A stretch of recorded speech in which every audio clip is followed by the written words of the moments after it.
En fait, la mairie estime que 10 millions de personnes auront fait le déplacement pour venir voir Ground Zero. Autant dire qu'elle est en train de devenir une attraction, ce qui met les autorités un peu mal à l'aise. Pascal Golomer, Tristan Lebras. Ils viennent pour voir, par tous les moyens. Voir derrière les grilles, derrière les ouvriers qui s'affairent jour et nuit, cet immense chantier qui est devenu Ground Zero. Comme une lente procession, la foule piétine autour du site. Le plus visité de New York aujourd'hui. 10 millions de personnes depuis le mois de septembre. Lieu de curiosité, lieu de pèlerinage. Pour moi, c'est comme visiter un cimetière. Je voulais que les gamins voient ça. C'est une partie de notre histoire, une partie de l'histoire des États-Unis.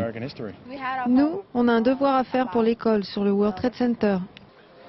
Il y a de l'émotion, de la tristesse, la volonté de comprendre ce qui s'est passé ce jour-là et un peu d'espoir aussi parfois.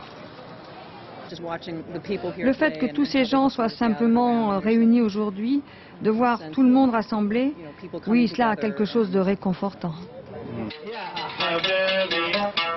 De l'autre côté de la rue, ce sont les marchands du temple. Ils n'étaient que quelques-uns il y a 6 mois. Ils sont aujourd'hui des dizaines. Souvenirs, t-shirts, gadgets, rien d'illégal dans tout cela. Rien d'indécent non plus, vous diront les vendeurs. Il y a bien une épicerie qui fait des affaires à côté, je vois pas la différence. Et puis il y a ceux qui travaillaient déjà dans le quartier avant le 11 septembre. Ils sont revenus quelques jours, quelques semaines plus tard et vivent désormais une étrange cohabitation. Quand on sait que tant de gens sont morts ici, voir ce lieu devenir une attraction touristique avec tous ces vendeurs, c'est un peu pénible pour nous.